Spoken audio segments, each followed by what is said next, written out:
भोजन भंडारा कराया जाएगा और यही क्रम प्रतिदिन सुचारू रूप से चलता है, जिसपे भक्त भोजन भंडारे का आनंद लेकर अपने जीवन को कृतार्थ में करते हैं, आनंद में करते हैं।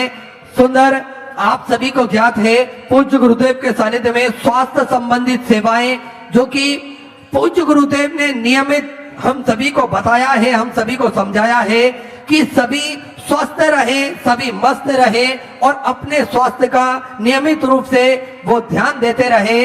इसलिए पूज्य गुरुदेव ने प्राथमिक उपचार केंद्र के रूप में कुबेर भंडारी की पावन धरा पर एक प्राथमिक उपचार केंद्र भी खोला है, जिसमें निःशुल्क रूप से दवाई गोली भी वितरण की जाती है भक्तों के लिए। इसी बीच में पूज्य गुरुदेव का आगमन हो चुका है। सुंदर गुरु वंदना के साथ में आज कथा के चतुर्थ दिवस में हम सभी प्रवेश करेंगे। जय जय श्री राधे, हर हर महादेव, श्री शिवाय नमस्तुभ्यं।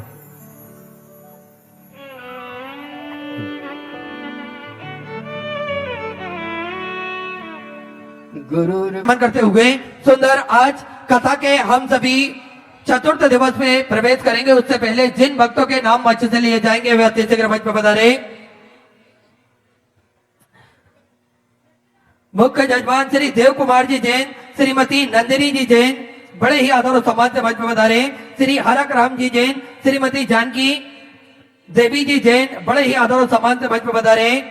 श्री प्यार सिंह जी मांडवी, जगदीश जी सोनकर, श्री मायाराम जी ठाकुर, श्री गिरधारी योगेश्वर जी साहू, श्री मनोज जी जैन, श्रीमती मोनू जी सोनकर, श्री गजेंद्र जी पटेल, श्रीमती जयंती जी जैन, श्री रोहिदास जी जैन, श्रीमती भागीरथी जी जैन, सेवन जी नेताम, श्रीमती निर्मला जी, श्रीमती शकुंतला जी चौहान, श्रीमती अनुराधा जी जैन, श्रीमती सावित्री जी तिवारी, श्रीमती मुक्ता जी तिवारी, प्रदीप जी सिन्हा, दिनेश जी साहू, एमपी सांसद मोहन जी मांडवी, सांसद महोदय बड़े ही आदर और सम्मान से मंच पर पधारे। डीआईजी बीएसएफ सर बड़े ही आदर और सम्मान से मंच पर पधारे। व्यास चालू करा है। साथ में जो 251 कमरों की भव्य विशाल धर्मशाला बनने जा रही है उसका निर्माण कार्य बढ़ाते हुए पूज्य गुरुदेव के आदेश अनुसार 100 कमरों का और इजाफा करते हुए 351 कमरों की ये भव्य विशाल धर्मशाला बनेगी। आप सभी को ज्ञात है पूज्य गुरुदेव ने एक हम सभी के लिए एक बड़ी ही महत्वपूर्ण जानकारी हम सभी के बीच में साझा करी। निःशुल्क रूप से कन्या का विवाह उस धर्मशाला से कराया जाएगा। कोई भी भक्त वहां पर पहुंचेगा तो उसे निःशुल्क रूप से भोजन व्यवस्था भी दी जाएगी, रुकने की व्यवस्था भी दी जाएगी और उसका कन्यादान भी स्वयं पूज्य गुरुदेव द्वारा वहां पर कराया जाएगा। ये व्यवस्था पूज्य गुरुदेव द्वारा करी गई है। तो आप भी इन सारे संकल्पों में जुड़ सकते हैं। आप भी पावन पुनीत कार्यों में जुड़कर अपने जीवन को कृतार्थ में कर सकते हैं, आनंद में कर सकते हैं। सेवा के ये सारे प्रकल्प चलते हैं। साथ में गौ माता की सेवा जो नियमित रूप से सुचारू रूप से चलती है, जिसमें एक भव्य गौशाला तो नियमित रूप से चलती है, साथ में एक और भव्य गौशाला का निर्माण कार्य और चालू कर दिया गया है। क्योंकि गोवंश बढ़ता है तो उनको रखने के लिए और पर्याप्त और सुंदर व्यवस्था हो सके, इसलिए ये सुंदर गौशाला का निर्माण कार्य चालू कर दिया गया है। तो आप भी इन सारे पावन पुनीत कार्यों में जुड़ सकते हैं, कंधे से कंधा मिलाकर चल सकते हैं। आप भी अपने जीवन को कृतार्थ में कर सकते हैं। जिन दानदाताओं को अपनी स्वराशि समर्पित करना है वे टीवी स्क्रीन पर श्री मिथिलेश सेवा समिति के 2 अकाउंट नंबर एक्सिस बैंक का और सेंट्रल बैंक ऑफ इंडिया का चल रहा है। दोनों में से किसी भी अकाउंट में अपनी स्वराशि जमा कर अपना नाम आप व्हाट्सएप पर भेज सकते हैं। आइए जिन दानदाताओं ने, जिन भामाशाहों ने मंदिर, गौशाला, वृद्धाश्रम, अन्य क्षेत्र बाबा कबरेश्वर धाम में तो अपनी स्वराशि प्रदान करी, उन सभी पवनसारी पुण्यशाली दानदाताओं के नाम सुशील कुमार जी की तरफ से सुंदर 501 रुपए की स्वराशि आपने समर्पित की। उर्मिला देवी जी की तरफ से 501 रुपए की स्वराशि आपने समर्पित की। डॉक्टर अभिषेक जी पुरोहित की तरफ से इंदौर मध्य प्रदेश से सुधा 5100 रुपए की स्वराशि आपने गौ माता के चारे हेतु समर्पित की। बहुत बहुत बधाई। सुधा विचार आपके स्वराशि आपने समर्पित की। विजय कुमार जी दिल्ली से 14,500 रुपए, राधा रानी जी तिवारी दमोह मध्य प्रदेश से 1100 रुपए, झरना जी ठाकुर की तरफ से 14,500 रुपए, मनोज जी गुप्ता की तरफ से ललितपुर उत्तर प्रदेश से 1100 रुपए, कल्पना जी ठाकुर हैदराबाद से 14,500 रुपए गुप्तदान में, इंदौर मध्य प्रदेश से 5,001 रुपए की सौगंध से अपने बाबा कुमरेश्वर धाम में समर्पित की। बहुत बहुत बधाई। 14 विचार आपके सौगंध से अपने समर्पित की। सुनील कुमार जी की तरफ से कर्नाटका से 14,1100 रुपए, राजेश जी सोनी की तरफ से हिसार हरियाणा 14,2100 रुपए, हिमांशु जी की तरफ से 14,500 रुपए, सत्येंद्र जी कौशिक की तरफ से दिल्ली से 14,500 रुपए, किशन जी राव की तरफ से औरंगाबाद महाराष्ट्र से 14,500 रुपए की सौगंध से आप समेत की। दीपक जी वशिष्ठ की तरफ से सोनीपत हरियाणा 14,1100 रुपए, दीपक बबली जी की तरफ से दिल्ली से 14,500 रुपए, लक्ष्य जी की तरफ से 14,500 रुपए, गणेश कुमार जी की तरफ से चंदोसी उत्तर प्रदेश से 14,500 रुपए, दिगंबर जी पांदरी की तरफ से इंदौर मध्य प्रदेश से 14,1100 रुपए की सौगंध से आप समर्पित की। ओम प्रकाश जी की तरफ से सोनीपत हरियाणा 14,500 रुपए, ममता जी सिंह जी की तरफ से इंदौर मध्य प्रदेश से 14,500 रुपए की सौगंध से आपने समर्पित की। गिरीश जी जैन की तरफ से अजमेर राजस्थान से 1100 रुपए, संध्या राजा राम जी भिलारे की तरफ से पुणे मराठी से 2100 रुपए, राहुल जी सोनबाने की तरफ से चंद्रपुर से सुंदर आपने 1,001 रुपए की सौगंध से सम्मिलित की। अथर्व जी ठाकुर की तरफ से 14,500 रुपए, सिद्धांत जी राजेंद्र जी की तरफ से 14,500 रुपए, रुमिला भाई जी की तरफ से 14,500 रुपए, बिमला जी गुप्ता की तरफ से मुंबई से 14,1100 रुपए, मुकुल जी खेमराज जी की तरफ से 14,500 रुपए, सुरेश कुमार जी सकुन भाई जी की तरफ से छत्तीसगढ़ से 14,500 रुपए, अनुराधा रामलाल जी कुशवाहा की तरफ से 21,000 रुपए की सौगंध से देकर आजीवन मुझे बड़े सस्ता ग्रहण करी। सुनहरे अक्षरों में अपना नामांकित कराया। बहुत बहुत बधाई। 14 विचार आपके सदस्यों से आपने समृद्ध की। अमित जी मिश्रा की तरफ से जयपुर राजस्थान से 601 रुपए, अयांश अक्षय कुमार जी की तरफ से बिहार से 1100 रुपए। पुनीत पावन शिव महापुराण की कथा श्रवण करने का सौभाग्य प्राप्त हुआ है।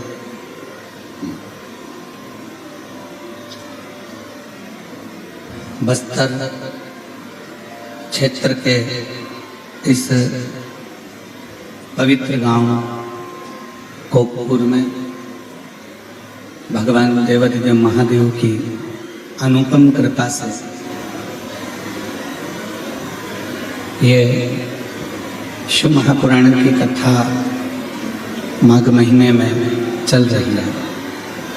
कथा के मुख्य यजमान स्वर्गीय श्री किशन राम जी जैन, स्वर्गीय श्रीमती सनमत जैन जी की स्मृति में श्री हरक राम जैन, श्रीमती जानकी देवी जैन, श्री देव कुमार जी जैन, श्रीमती नंदनी जी जैन, कोकपुर जिला कांकेर छत्तीसगढ़। एक बार जोरदार ताली बजाकर इनका स्वागत अभिनंदन।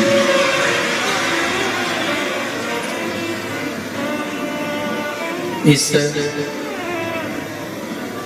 पवित्र अवसर पर आप और हम सब भगवान शिव की लीलाओं का गुणगान करने के लिए विराजमान है।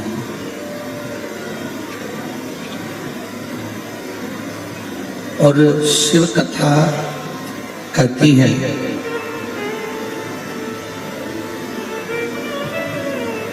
कि शरीर को कितना भी पवित्र बनाओ,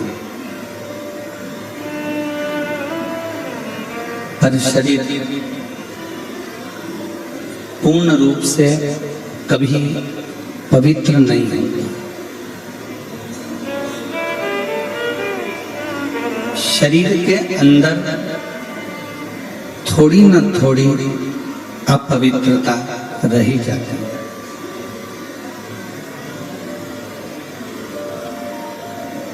आप शरीर के लिए कितनी भी पवित्रता धारण कर लो, शरीर के लिए कितना भी पवित्र बनाने का प्रयास कर लो, पर शरीर पूर्ण रूप से पवित्र नहीं हो पाता।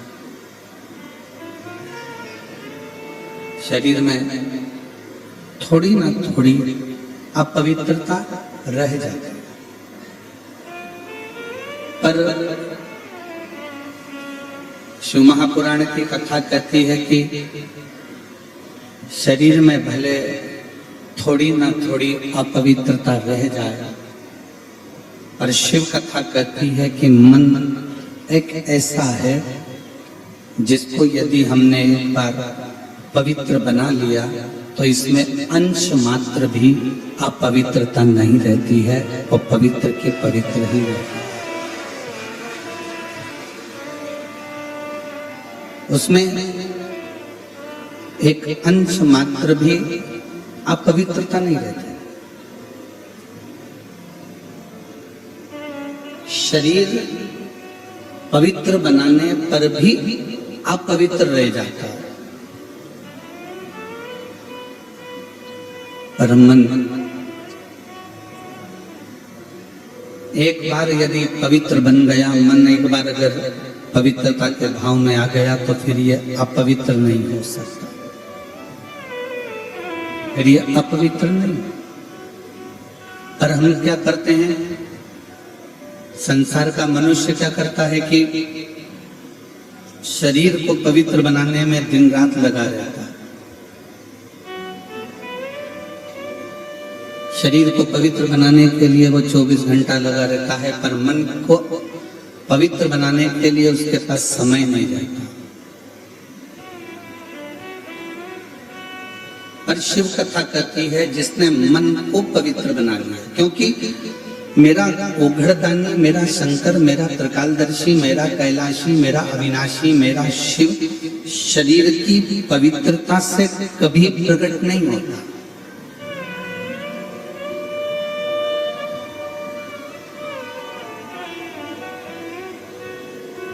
मेरा उघड़दानी, मेरा शंभु, मेरा त्रिकालदर्शी, कैलाशी, अविनाशी, मेरा कुबेर भंडारी शरीर की पवित्रता से कभी प्रसन्न नहीं होगा, कभी प्रकट नहीं होगा।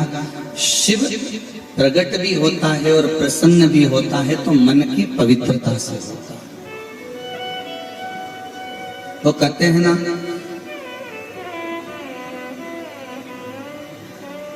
कि संसार में आज के युग में अमीर भी रोते हैं और गरीब भी रोते हैं। संसार में आज के युग में अमीर भी रोते हैं और गरीब भी रोते हैं। बस शिव को जल चढ़ाने वाला, शिव को जल चढ़ाने वाले चैन की नींद सोते हैं। बाकी की दुनिया के लोग इस संसार में जन्म लेने के बाद तो रोते ही रोते हैं।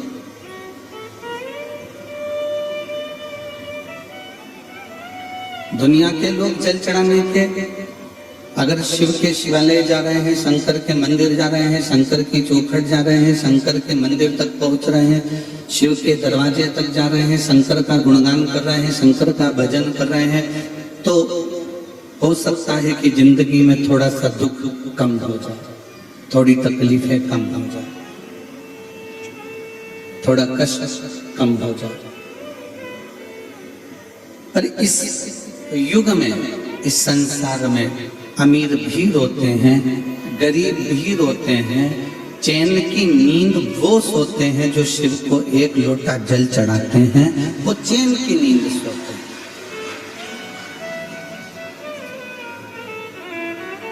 ऐसा नहीं कि शंकर को जल चढ़ाएंगे तो दुख नहीं आएगा, दुख आता है, कष्ट आता है, तकलीफें आती हैं, सब कुछ होता है। पर शिव को जल चढ़ाने वाले व्यक्ति की जिंदगी में एक बल उत्पन्न होता चला जाता। शिव को जल चढ़ाने वाले व्यक्ति के जीवन में एक अलग से ऊर्जा उत्पन्न होने लगती है।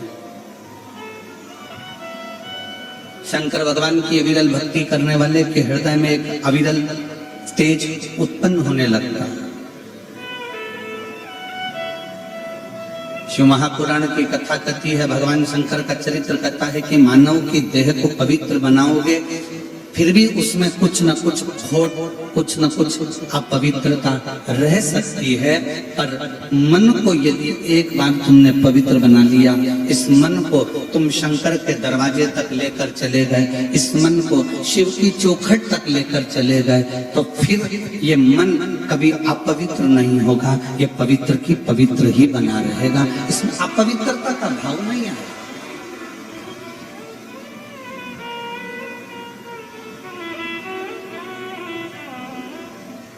एक बड़ी सुंदर प्रसंग आता है। एक विधु नाम का एक ग्वाला था।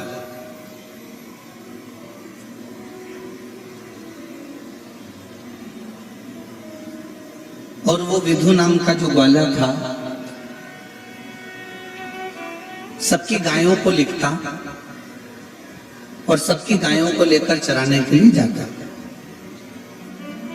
थोड़ा सावधानी पूर्वक सुनिएगा, कथा बड़ी सुंदर। विधु नाम का ग्वाला पूरे गांव की गायों को इकट्ठा करता, पूरे गांव की गौ माता को एकत्रित करता और उनको चराने के लिए जाता।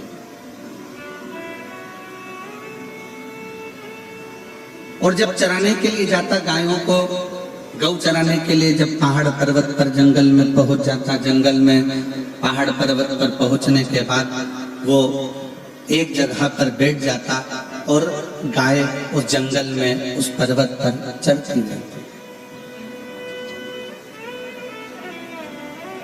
अब विधु करके शिवलिंग का श्रृंगार करता।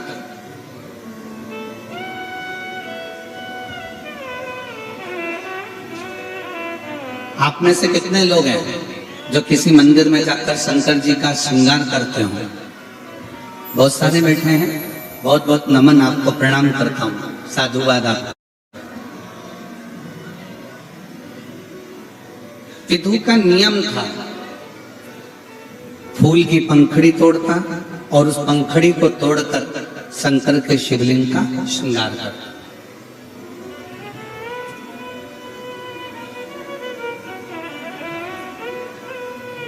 आज विधु गौओं को चराने के लिए गया वन में, और गौओं को चराने के लिए जब विधु गया, उसके गौओं को चराते चराते विधु जब जंगल में पहुंचा, जंगल में पहुंचने के बाद उसकी सारी गौएं तो आ गई, पर विधु की 5 गाय कहीं चली गई और वो गाय किसी सेठ की थी।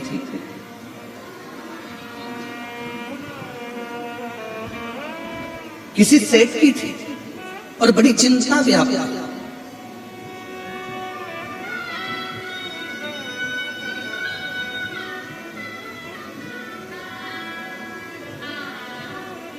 एक व्यक्ति के जीवन में एक बात बड़ी विचित्र होती है, 2 जगह से व्यक्ति पैसे ले लेता है।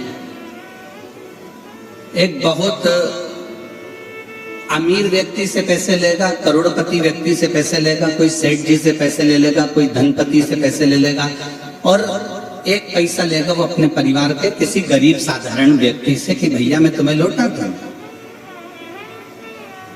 अब ईमानदारी से बोलना रे कोखपुर वाला,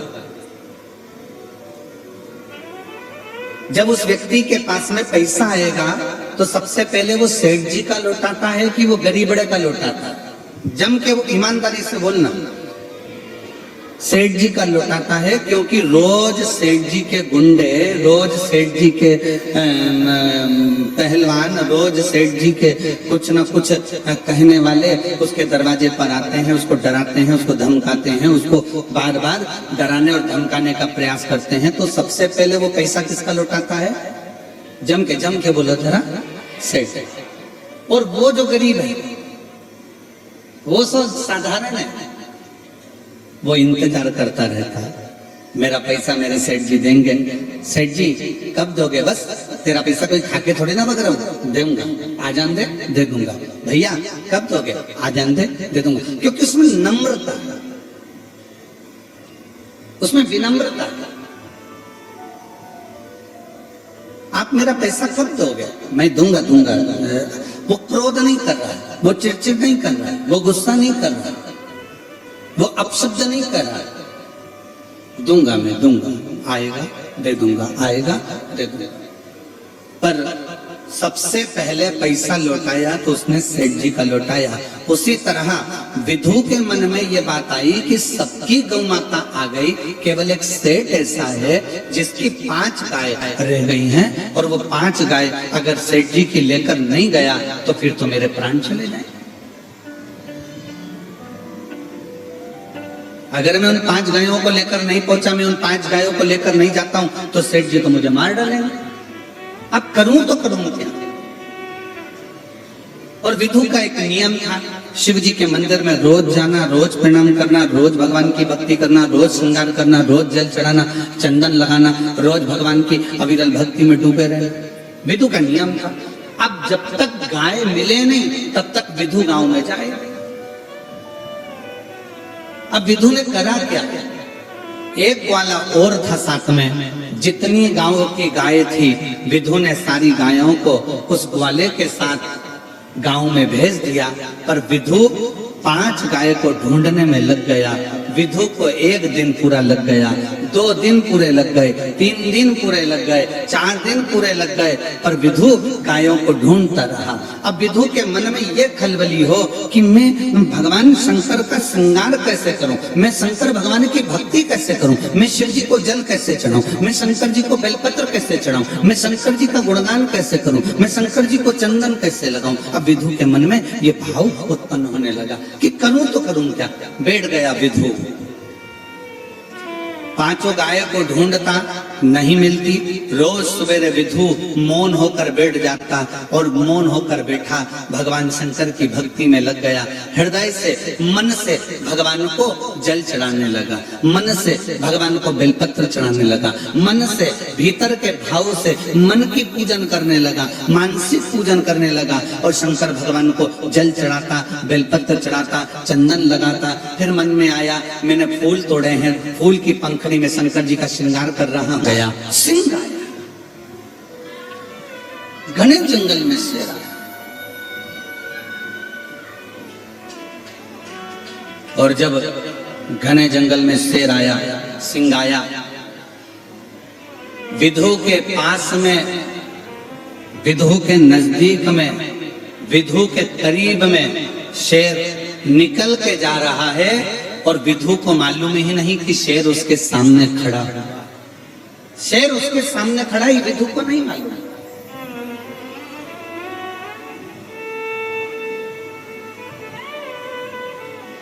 शेर उसके सम्मुख में है, ये विधु को नहीं मालूम। शेर उसकी साक्षी में है, ये विधु को नहीं मालूम। बस विधु को नहीं मालूम कि शेर मेरे पास में है। विधु तो मानसिक पूजन कर रहा था, मानसिक पूजन में लगा हुआ था और शेर पास में आ गया। शेर आया, विधु मन में सोचने लगा मैंने बाबा तुम्हारा श्रृंगार कर दिया, बाबा मैंने तुम्हें जल चढ़ा दिया, पर बाबा मेरी 5 गाय अभी तक नहीं मिली, अभी तक मुझे प्राप्त नहीं मिली। बाबा मुझे 5 गाय अभी तक नहीं मिली। बस ये विचार करता करता करता करता करता करता विधु उसी जगह पर बैठा बैठा मानसिक पूजन कर रहा था, मन से शिव का स्मरण कर रहा था। शेर आ भी गया और शेर बाजू में से निकलकर, पास में से निकलकर एक हिंसक सिंह जब सम्मुख में आया तो एक हिरण का शिकार कर कर चले गया और विधु बैठा के बैठा ही रहा। शिव महापुराण की कथा कहती है, भगवान शंकर का चरित्र कहता है, शिव तत्व कहता है, शंकर की पवित्र कथा कहती है। शिव महापुराण की पवित्र कथा कह रही है कि जब मन की पवित्रता हो जाती है, शिव महापुराण की कथा कहती है जब मन पवित्र हो जाता, मन की पवित्रता हो जाती है, मन पवित्रता की ओर हो जाता है, तो चाहे दुनिया का कितना भी बड़ा संकट तुम्हारे सामने आकर खड़ा हो, वो संकट अपने आप टल जाता है। ये शिव महापुराण की कथा। शरीर की पवित्रता परमात्मा नहीं देखता है, पर मन की पवित्रता परमात्मा देखता है। मन की पवित्रता। और मैंने तेरे ही भरोसे बाबा, तेरे ही भरोसे हवा बिच उड़ती जावे बाबा, डोर तो छड़ी ना मैं कटी जागी, भोले मैं तेरी बदन, शंभो मैं तेरी बदन, हवा बिच उड़ती जाऊंगी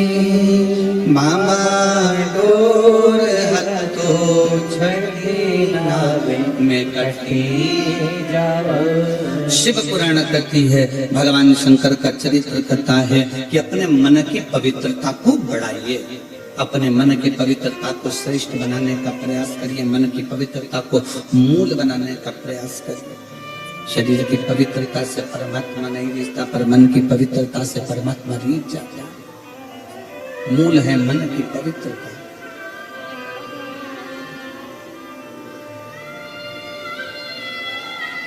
कितना भी तन को धो लीजिए, कितना भी धो, तुम्हारा जितना मन कर जाए, तुम्हारा जितना इच्छा कर जाए, उतने तन को धो लीजिए। सारे साबुन, सारा सर्फ, सारा शैम्पू शरीर पर लगा लीजिए। दुनिया का जितना अच्छा ब्यूटी पार्लर मिल जाए, उस ब्यूटी पार्लर में तैयार भी हो जाए।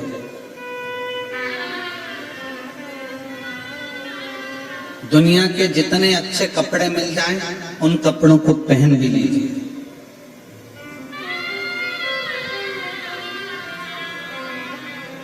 दुनिया के जितने अच्छे जेवर मिल जाएं, ज्वेलरी मिल जाए, उन ज्वेलरी को भी पहन लीजिए।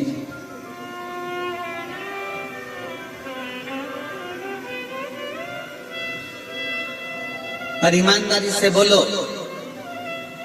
ऊपर जाने पर तुमसे पूछा जाएगा कि कौन से ब्यूटी पार्लर में तैयार हुई थी?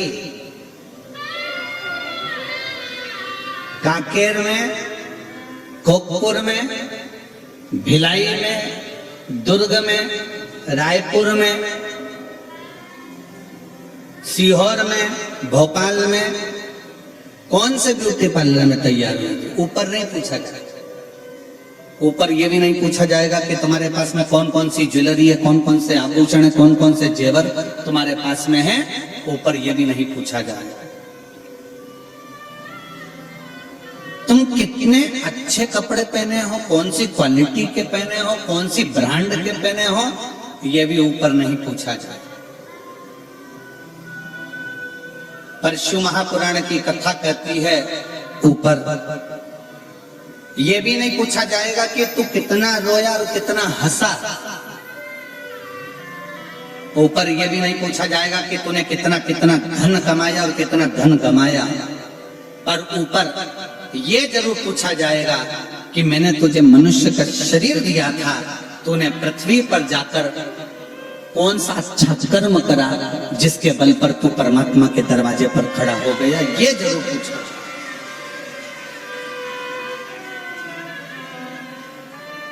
मैंने तुझे मनुष्य की देह दी थी, मैंने तुझे मानव का शरीर दिया था, मैंने तुझे मनुष्य का देह प्रदान किया था, मैंने तुझे मानव का शरीर प्रदान किया था। उस मानव के शरीर को तूने कितना कितना इस मनुष्य के शरीर को श्रेष्ठतम बनाया है।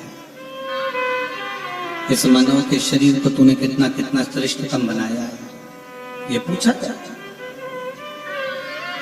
जिन निवेदन है कि मत बुरे कर्म कर बंदे, वरना पछताएगा। भगवान की आंखों से तू बच नहीं पाएगा, तू बच नहीं पाएगा। अरे ओ अज्ञानी मत करना दानी, अरे ओ अज्ञानी मत करना दानी।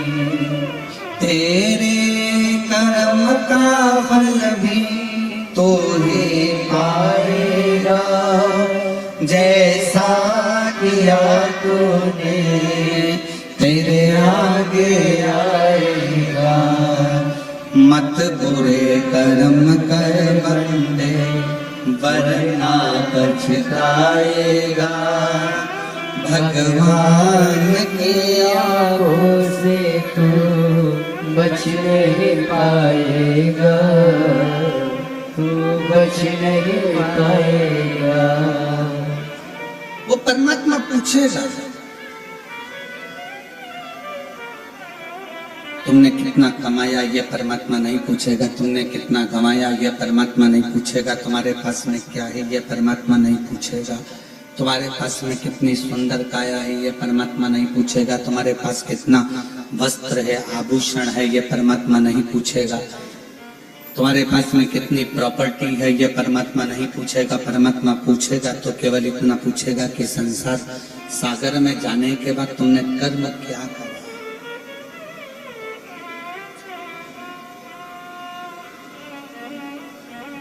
इस पृथ्वी पर आए, तुमने अपनी जिंदगी कैसे जी,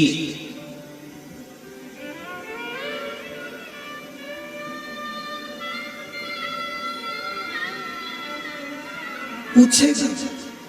यहाँ जाने के बाद में, पृथ्वी पर जाने के बाद तुमने परमात्मा को कितना याद किया, तुमने कितना स्मरण किया, तुमने कितना मंत्र जाप किया, तुमने कितना नाम जाप किया, तुमने कितना कीर्तन किया, वो पूछेगा पूछेगा।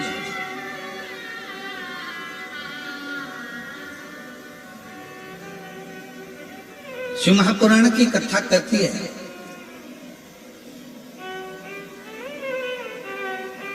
पृथ्वी पर आने के बाद जाति मूल नहीं है।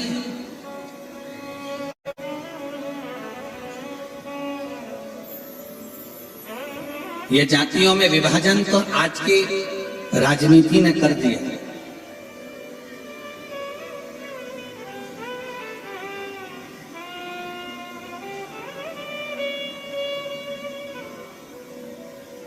ये ब्राह्मण है, ये क्षत्रिय है, ये वैश्य है, ये शूद्र है। आज की राजनीति ने सबको बांट दिया।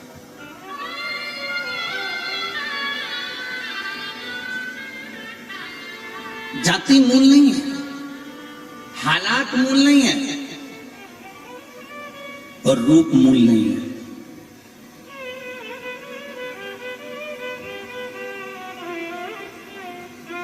सबसे ज्यादा अगर कुछ मूल है तो वो आपका स्वभाव।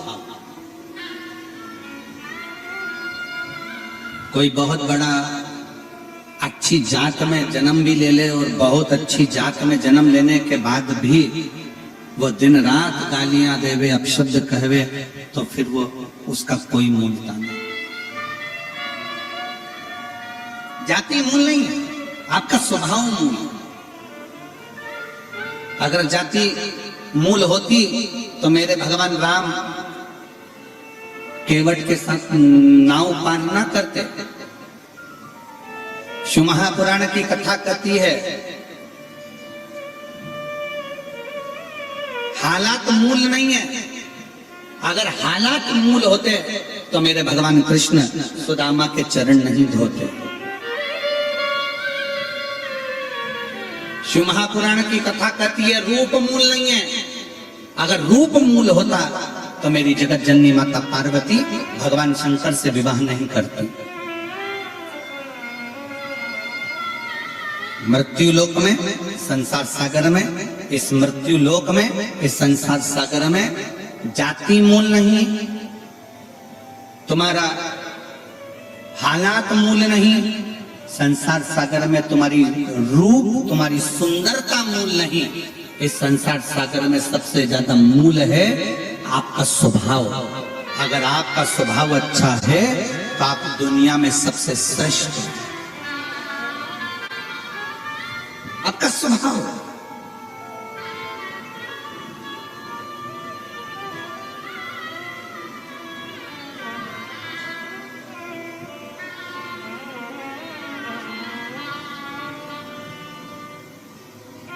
मेरे राम जी महाराज का स्वभाव निर्मल था, जाति नहीं देखी।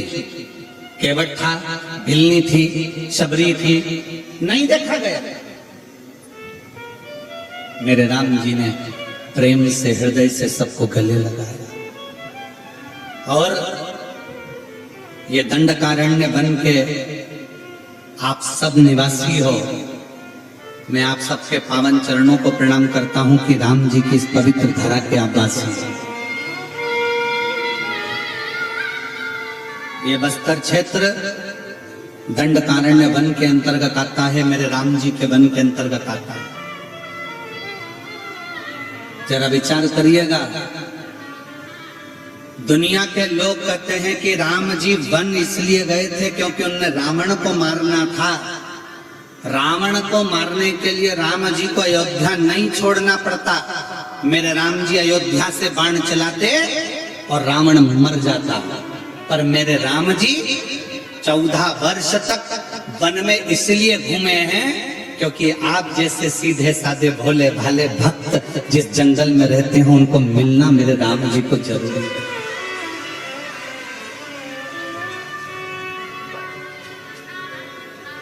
मेरे राम जी को आपसे मिलना था।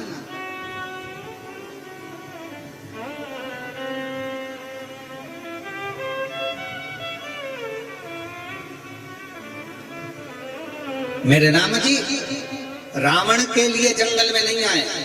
मेरे राम जी आप और हमारे लिए इस वन में आए। ये दंडकारण्य वन के अंतर्गत मेरे राम जी अगर निकलकर अवधपुरी के लिए जा रहे हैं, इस दंडकारण्य वन में से निकलकर अगर मेरे राम जी कहीं निकल कर जा रहे हैं, तो ये यहाँ निवास करने वाले, यहाँ रहने वाले, इस वन क्षेत्र में रहने वाले कुल भील के लिए, इस वन क्षेत्र में रहने वाले रहवासियों के लिए, इस वन क्षेत्र में रहने वाले निवासियों के लिए मेरे राम जीवन के लिए।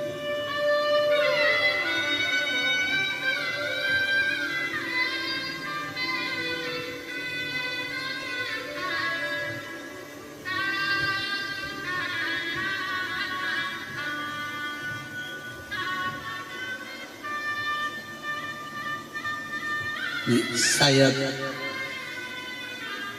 और एक बात आज इस कांकेर कोकपुर की भूमि पर कहना चाहेंगे। ए मेरी कोकपुर की जीजियों, मेरे कोकपुर के जीजाओं, मेरी बेटियों बेटाओं, मेरी माताओं, मेरे भाई, मेरी बहन, मेरे बुजुर्ग बंधु, जितने कोकपुर के रहवासी हैं, आज इस कांकेर की भूमि पर कहना चाहेंगे कि पूरे भारत में जगह जगह प्रदेशों में कथा करी, छत्तीसगढ़ में भी बहुत कथा करी, मध्य प्रदेश में, उत्तर प्रदेश में, गुजरात में, राजस्थान में, हिमाचल में, उत्तरांचल में, ऐसा कोई क्षेत्र नहीं बचा। पंजाब, हरियाणा, राजस्थान, सारे क्षेत्रों में कथा करी, महाराष्ट्र आदि आदि, आंध्रा, सब दूर कथा करी।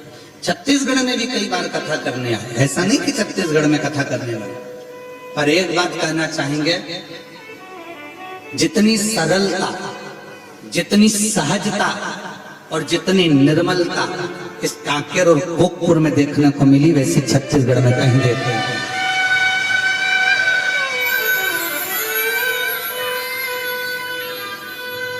जो सहजता, जो सरलता, जो निर्मलता इस कोकपुर में, इस कांकेर क्षेत्र में देखने को मिली, वो पूरे छत्तीसगढ़ में देखने को नहीं मिली। पूरे छत्तीसगढ़ में इतनी सरलता इस कांकेर क्षेत्रवासियों में है, इतनी सरल,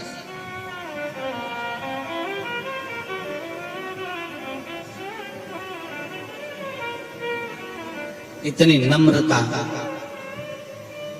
मेरी बहनों की, इतनी नम्रता मेरे भाइयों की, इतनी सहजता मेरी बेटियों की, मेरे बेटों की, जो इस क्षेत्र में देख। इसीलिए मुझे लगता है कि मेरे राम इस दंडकारण्य वन में क्यों आए।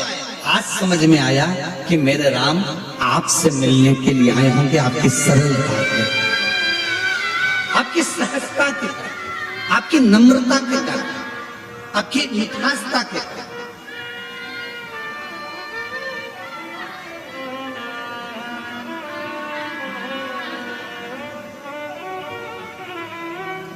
और आज फिर एक और बात कहना चाहूंगा। कई लोग कह रहे थे गुरुजी हमारे इस कांकेर क्षेत्र में, कोकपुर साइड में बहुत भालू हैं, बहुत चीता भी है, टाइगर भी है, ये भी है, हाथी भी है, वो भी है, खूब है गुरुजी। तो आज मन में भाव आया कि देखो इन जीव जानवरों को अगर रायपुर भेज दिया जाए तो लोग इनको निपटा दें, लोग इनको मार दें। पर वो जानवर भी, वो जीव जंतु भी इस कांकेर में, इस कोकपुर में अपने आप को सुरक्षित महसूस करते हैं कि यहां हम सुरक्षित हैं। यहाँ हम सुरक्षित हैं, ये हमारी सुरक्षा है, क्योंकि यहाँ की सहजता, सरलता, निर्मलता बहुत है।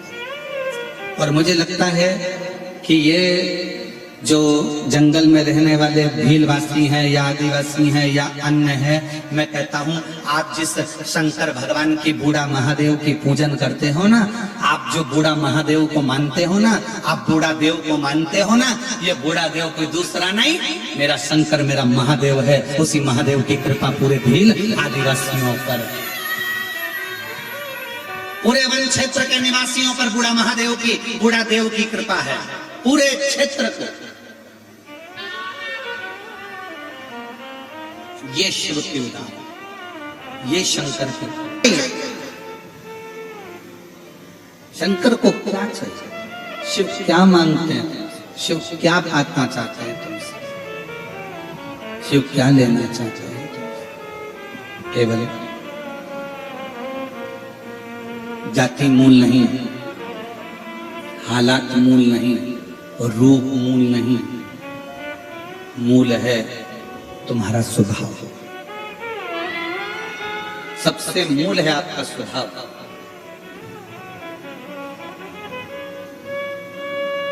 एक बात बताओ, नमक में चींटी होती है क्या? जम के तो बोलो जरा। शक्कर में होती है। शक्कर छुपा के रख दो, चींटी आएगी कि नहीं आएगी? गुड़ को छुपा के रख दो, चींटी आएगी कि नहीं आएगी? कांकेर वालों से छुपा के कोकपुर में कथा हो रही थी। जब हम यहाँ पर कथा करने आ रहे थे ना, एयरपोर्ट पर जब उतरे तो वहां पर कुछ लोगों ने पूछा कथा कहाँ पर है? हमने कहा कोकपुर में। कहे कोकपुर कहाँ है? हमने कहा कांकेर में। क्या कांकेर? हमने कहा छत्तीसगढ़ में। अच्छा, बस्तर क्षेत्र में? हमने कहा। अच्छा, जम के बोला वो, बस्तर क्षेत्र में? हमने कहा वो। कहा वहां शिव भक्त हैं कथा सुनने वाले? हमने कहा अभी तो हम खुद ही नहीं गए, हम जब जाएंगे तब मालूम पड़ेगा कि है कि नहीं है। और आज मैं टीवी चैनल के माध्यम से, आस्था चैनल के माध्यम से, फेसबुक यूट्यूब के माध्यम से कहना चाहूंगा कि इस जंगल के क्षेत्र में भी लाखों शिव भक्त इन पंडालों में भरे पड़े हुए हैं, लाखों शिव भक्त।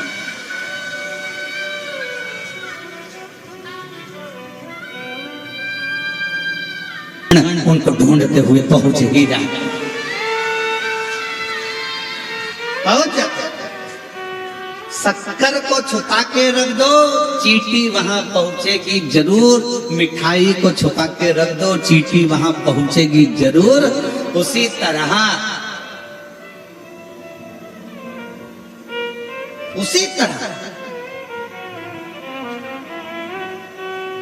जैसे एक बछड़े को गाय चराने वाला अपने घर पर छोड़कर चले जाए और गाय को लेकर जंगल में चले जाए, और गाय जंगल में जाए और गाय को वहां छोड़ दिया जाए, गाय अपने बछड़े को ढूंढती ढूंढती ढूंढती ढूंढती उस गांव तक, उस घर तक पहुंच जाती है। उसी तरह शिव महापुराण के जो भक्त होते हैं वो शंकर को ढूंढते ढूंढते शिव महापुराण तक पहुंच ही जाए, पहुंच।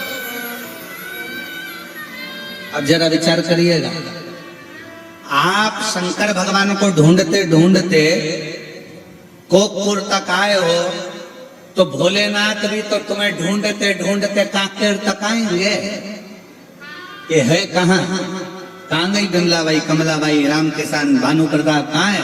कथा सुनी थी, कोकपुर में बैठकर शिव महापुराण की कथा का श्रवण किया था।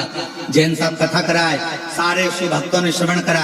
किसी ने बिस्कुट खिलाया, किसी ने टॉफी खिलाई, किसी ने पानी पिलाया, किसी ने भोजन कराया।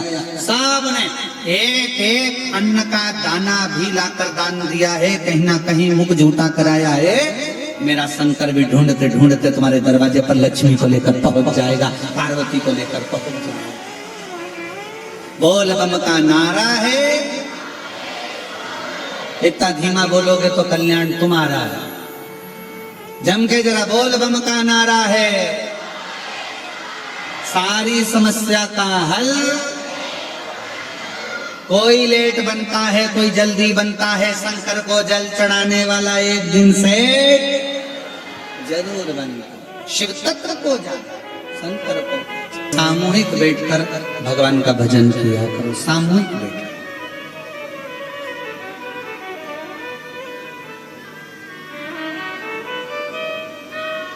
और हफ्ते 2 हफ्ते में, महीने भर में एक दिन ऐसा बनाओ, अगर मेरा भोलेनाथ तुम्हारी नहीं सुन रहा है तो 1 लोटा जल, 1 दुर्वा और 1 बेलपत्र, ये 3 चीजें लेकर जाओ। क्या क्या ले जाना है, जम के बोलो जरा। 1 लोटा जल, 1 जम के दुर्वा और 1 बेलपत्र, 3 चीजें लेकर जाओ। और 3 चीजों को सबसे पहले जो लोटा भर के जल लेकर गए हो, वो गणेश जी का स्थान जानते हो ना सब लोग, अशोक सुंदरी के पास में जो गणेश जी का स्थान है। जैसे ये जलाधारी है, ये शिवलिंग है, बीच में अशोक सुंदरी है, ये गणेश जी का, थोड़ा रिटर्न बड़ा बेटा, ये गणेश जी का स्थान है, ये षडानंद कार्तिकेय का स्थान है। समझना जरा अच्छे से समझ लीजिएगा। शिवलिंग, जलाधारी, अशोक सुंदरी, गणेश जी, कार्तिक। 1 लोटा जल जब चढ़ाओ तो पहले गणेश जी का स्थान, फिर कटी भाग, फिर शिवलिंग। समझ में आ गया?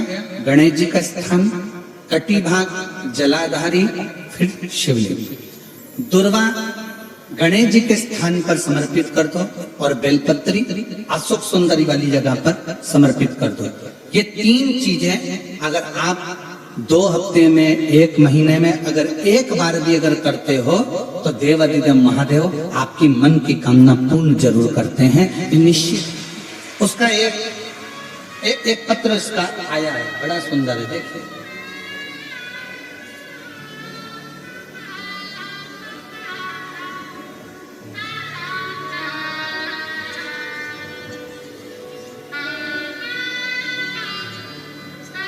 श्रीमती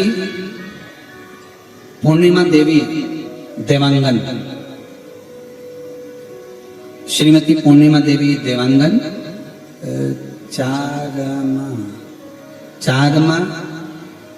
चारमा ही है ना, चारमा, जिला कांकेर, छत्तीसगढ़ की रहवासी हैं। कहीं बैठी हो तो हाथ हिला सकती हैं। श्रीमती पूर्णिमा देवी देवांगन आई है, आ जाइए, बेलपत्र ले जाना, आ जाओ। चारमा, जिला कांकेर, छत्तीसगढ़ से हूं। मैं बहुत पीड़ित थी गुरुजी, मैं क्या वर्णन करूं।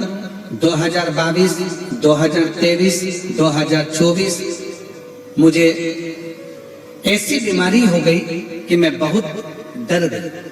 मेरी किडनी में सूजन हो गई, मेरी किडनी खराब हो गई, जिसका मैं इलाज करवाती रही।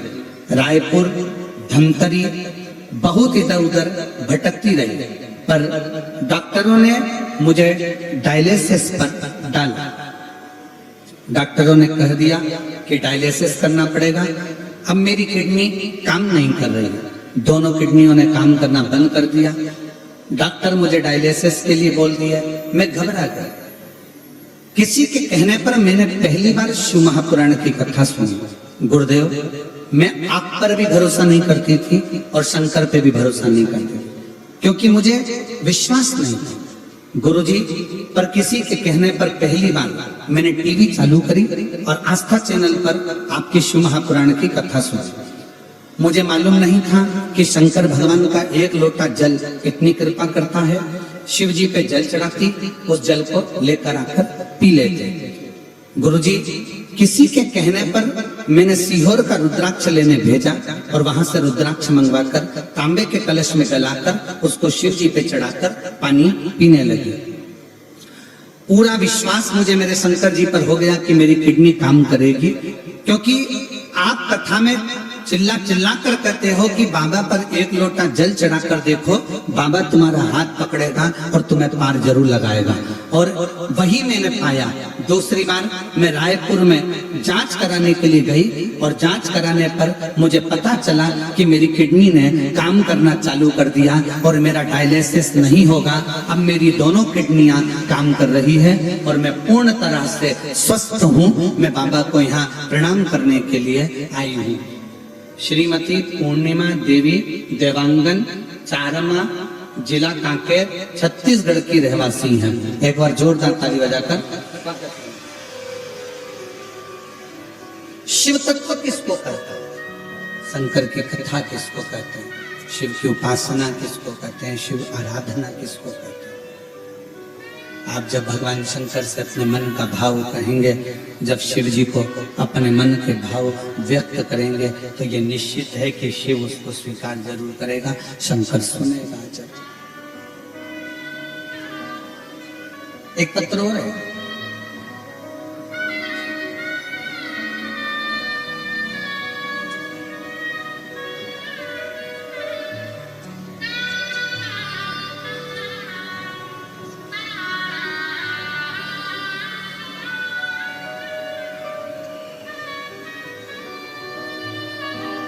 मैं दिशा दीपक साहू, अन्नपूर्णा, पारा, कांकेर, छत्तीसगढ़।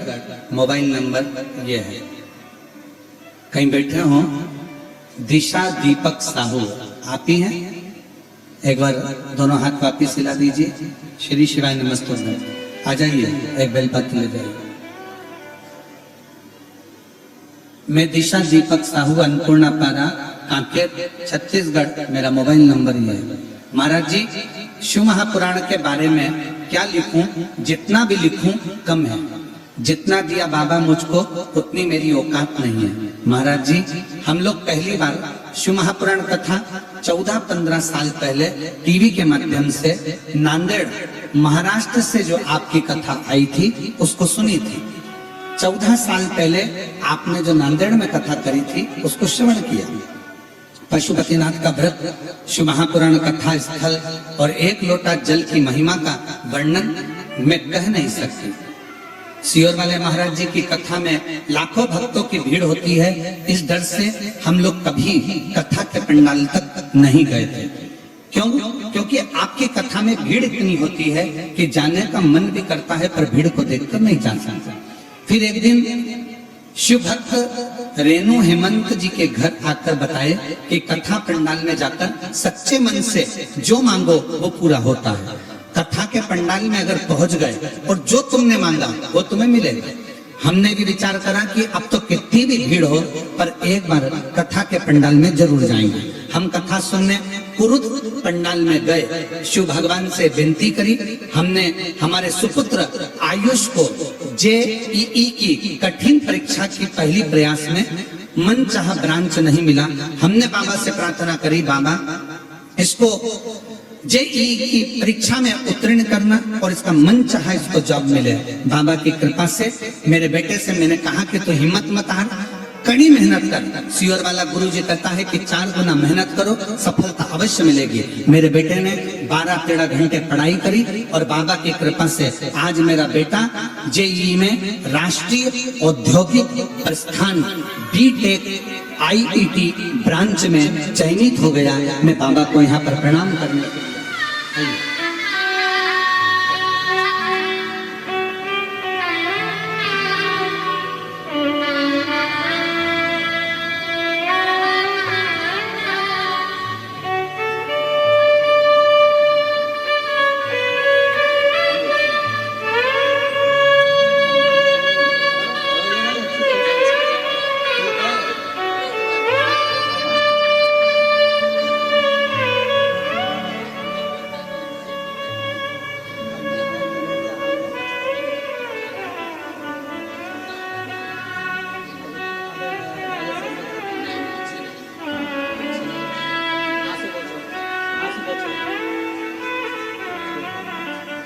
डॉक्टर डायलिसिस का बोल दिया था, दोनों किडनियों ने काम करना बंद कर दिया था और वापिस शिव का चढ़ा हुआ जल पीना चालू करा। रायपुर में वापिस जांच कराई, दोनों किडनियों ने काम करना चालू कर दिया। एक बार जोरदार ताली बजाकर।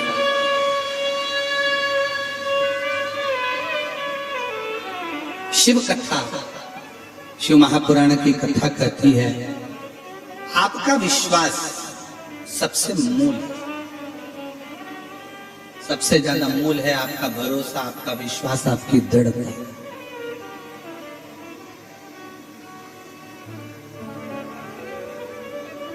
और फिर वो एक लाइन है, हम तो बाबा के भरोसे चलते हैं, हम तो बाबा के भरोसे चलते हैं।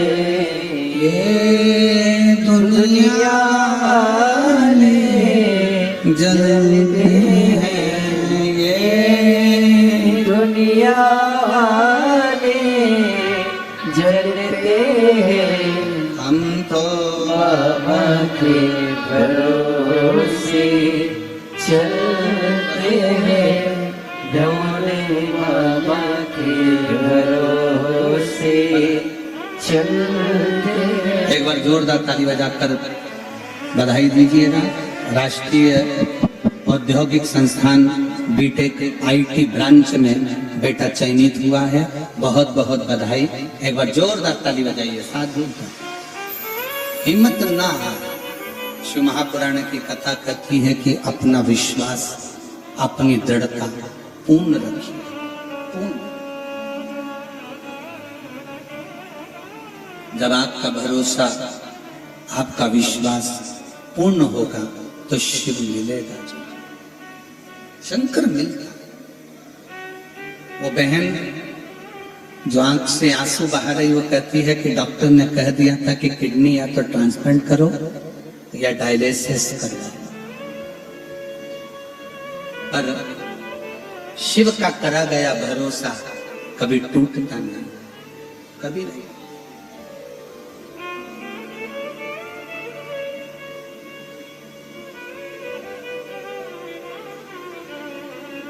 शिव तुम्हारा रूप देखकर,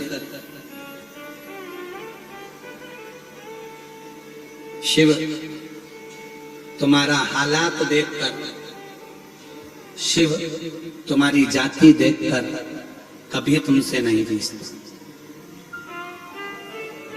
कोई महाविद्वान, एक कथा आती है,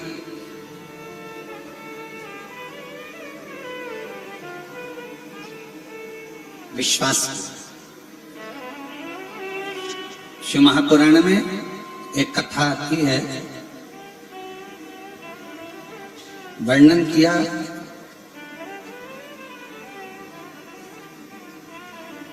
काशी में, काशी के पास में एक पनिहारा रहता था जिसका नाम था भुज।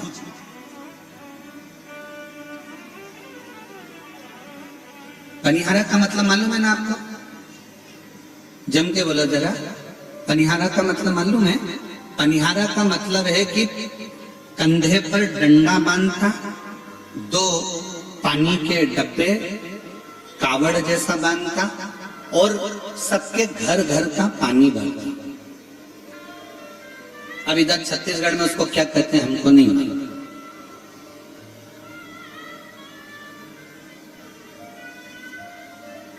देखा है आप लोगों ने कि नहीं देखा है? एक लंबा सा डंडा, उसमें दो डब्बे बंधे हैं, उसमें पानी भरता, घरों का वो पानी भरता फिरता। जो उसको पैसा देता उसके घर में वो पानी डालता, भर के लाता। पनिहारा, उसका नाम था भुज।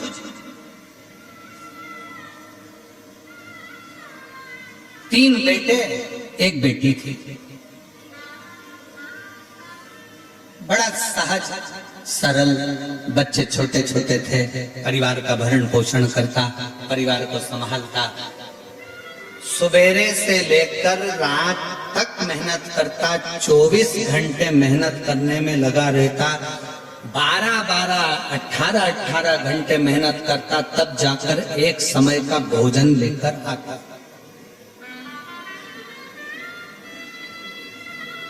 तब जाकर एक समय का भोजन मिलता था। 4 बच्चों का पेट भरा जाए, पत्नी का पेट भरा जाए, घर में जो बुजुर्ग माँ बाप हैं उनका पेट भरा जाए और खुद का भरा जाए। बस उतना कमाता, उतना ही लाता, ज्यादा मिलता भी नहीं। अब किसी के यहाँ पानी भरने जाओगे, पनिहारा पानी भरने जाएगा किसी के यहाँ, कितना मिलेगा? 2 रुपया पीपा, 5 रुपया पीपा पानी का कोई दे भी देगा। दिन भर पानी भरोगे तो थोड़ा बहुत भाग अगर प्राप्त भी हो गया तो थोड़ा बहुत तो मिल गया। ज्यादा तो मिल नहीं पाता।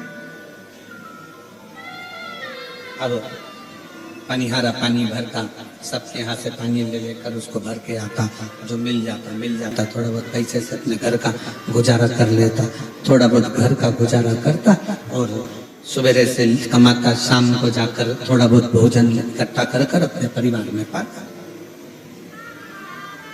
दिन भर लगा रहता, दिन भर।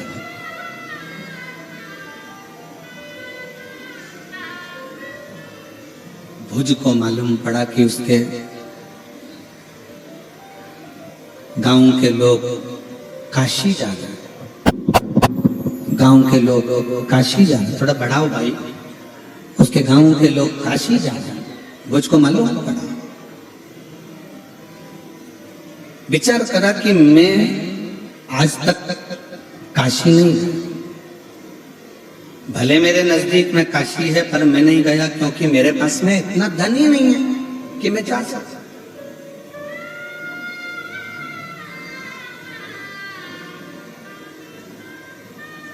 मेरे पास में अगर थोड़ा सा धन हो, मेरे पास में थोड़ा सा पैसा हो तो मैं काशी जाऊं, पर मेरे पास में तो धन ही नहीं। अब मैं काशी जाऊं तो जाऊं कैसे? कैसे? और महाराज, कोई जाए जो काशी में मेरा पैगाम ले जाना। कोई जाए जो काशी में मेरा पैगाम ले जाना। ये कहना डमरू वाले से तुम्हारी याद आती है। ये कहना डमरू वाले से तुम्हारी याद आती है। मैं खुद तो आ नहीं सकता, मेरा पैगाम ले जाना। कोई जाए जो काशी में मेरा पैगाम ले जाना। भुज के बच्चे 3 बेटे 1 बेटी, घर में बुजुर्ग माता पिता, घर में पत्नी और स्वयं सुबह से कमाता, शाम तक मेहनत करता जब थोड़ा बहुत एकत्रित करता, थोड़ा सा एकत्रित कर लेकर आता और रात का भोजन सब बैठ कर फिर पाते, सब बैठ कर पाते। एक दिन मालूम पड़ा कि पूरा क्षेत्र के लोग काशी जा रहे हैं पर मेरे पास जाने के लिए कुछ साधन नहीं। मैं कैसे जाऊं? मेरा भी मन करता है कि मैं काशी जाऊं, मेरा भी दिल करता है कि मैं काशी पहुंचूं, पर मेरे पास कुछ है ही नहीं, तो जाऊं कैसे, पहुंचूं कैसे, क्या करा, कैसे जाया जाए?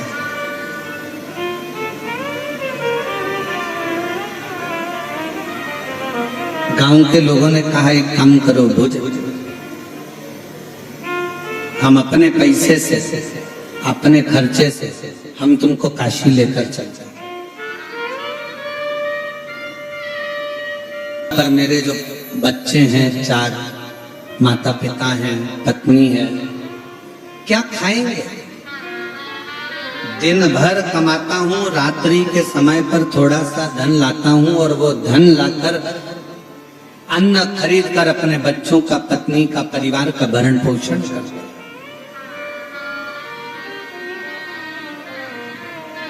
शिव महापुराण की कथा कहती है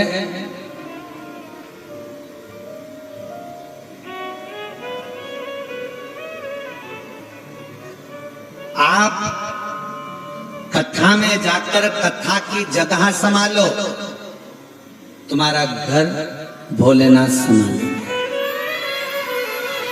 शिव संभाले।